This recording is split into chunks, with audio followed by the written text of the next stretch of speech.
जादुई पर्स का compact powder. बहुत समय पहले की बात है। सरायगढ़ नाम का एक गांव था।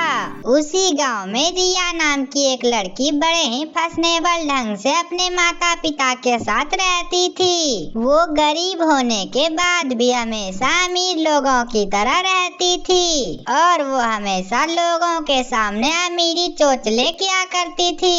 लेकिन प्रिया बहुत ही सुंदर एवं आकर्षक थी और वो हमेशा अपने मेकअप में लगी रहती थी।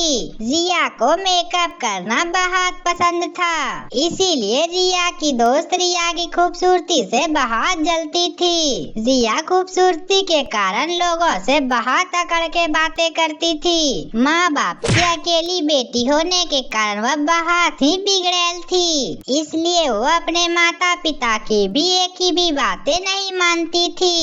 रिया लाड़ प्यार में बहुत ज्यादा बिगड़ चुकी थी, जिस वजह से वो अपने माता पिता की भी इज्जत नहीं करती थी। रिया के पिता सोनू एक ऑफिस में काम करते थे। दफ्तर का काम खत्म होने के बाद वो ज्यादातर देर रात घर आते थे। सोनू के दफ्तर में कम बेनिफिट के कारण रिया के बड़े बड़े ख्वाबों को पूरा नहीं किया जाता था, जिस वजह से रिया हमेशा अपने पापा से गुस्सा रहती थी। एक दिन रिया के पिताजी रिया से कहते हैं, रिया बेटा, दफ्तर में कुछ लोग आए हैं जो लोग की इंग्लिश में बातें करते हैं। मुझे तो उनकी बातें समझ नहीं आती।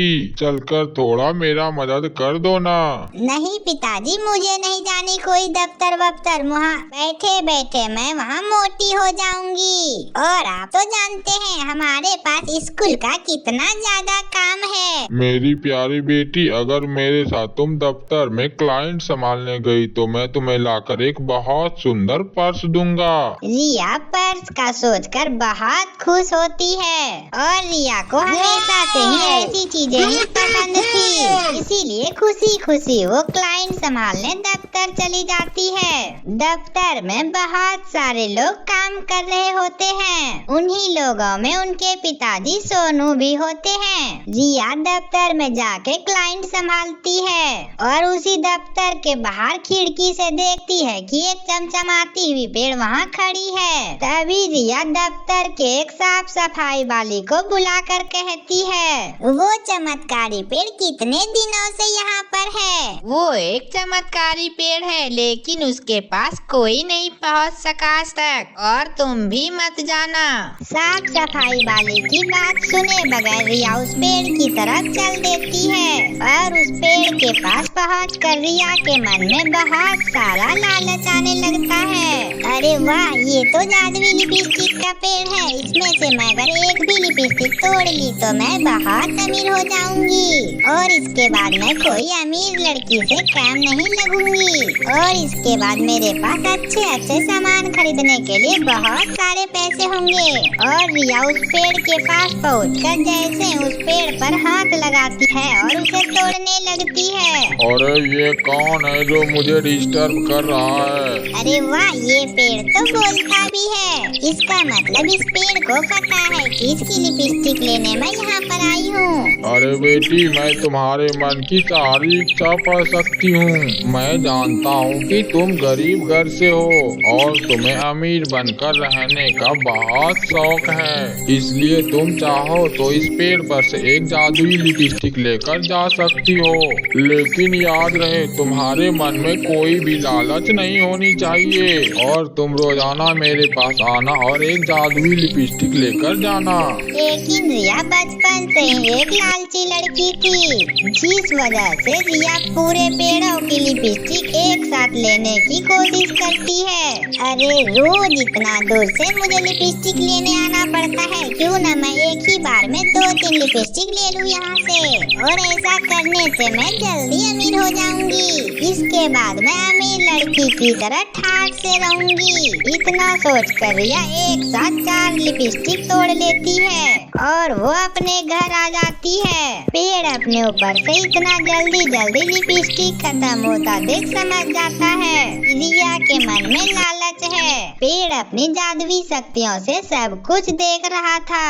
रिया की इस लालची व्यवहार से पेड़ गुस्से में आ जाता है और उसे दुनिया की सबसे काली लड़की में बदलने का श्राप दे देता है। और यहाँ रिया अपने होठों पर मजे से लिपस्टिक लगा रही थी, तभी रिया को पेड़ ने बहुत काले लड़की में बदल देता है। रिया अपना बदला हुआ रूप देखकर हैरान रह जाती है और शीशे के सामने जोर जोर से रोने लगती है।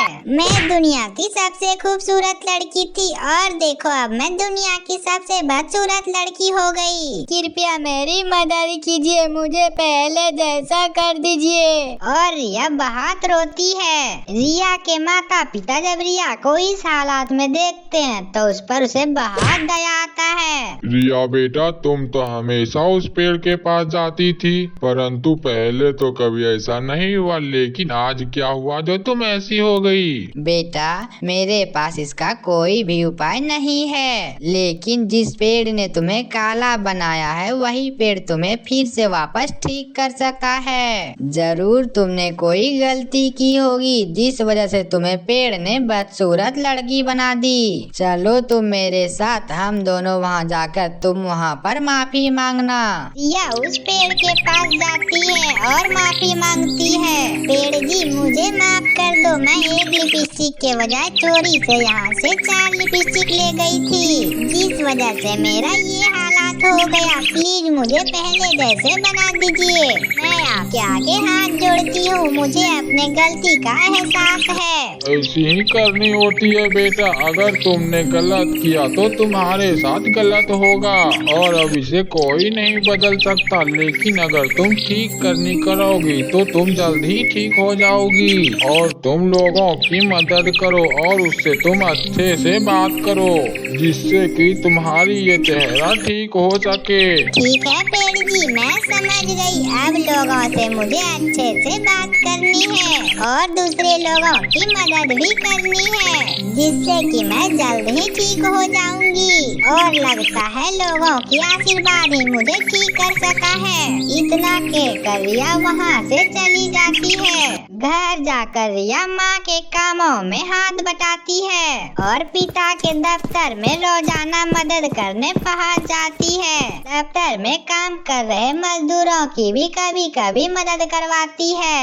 ऐसे ही दिन बीते हैं और धीरे धीरे रिया को लोगों की मदद करने में अच्छा लगने लगता है और अब पूरे दफ्तर वाले एवं गांव वाले रिया से बहुत खुश थे और सभी उसको आशीर्वाद भी देते हैं।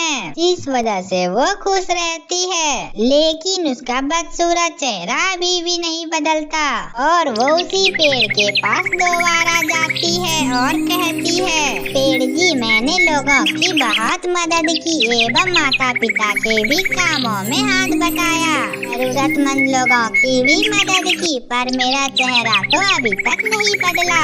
नहीं नहीं, तुम चिंता मत करो, मेरे पास ठीक करने के लिए एक जादुई पर्स है जो कि मैं तुम्हें दे देता हूँ। ये लो ये जादुई पर्स। ये पर्स मैंने बहुत मेहनत से बनाया है। इसके अंदर रखा हुआ कॉम्पैक्ट पाउडर तुम यूज करना, जिससे तुम बहुत जल्दी ठीक हो जाओगी।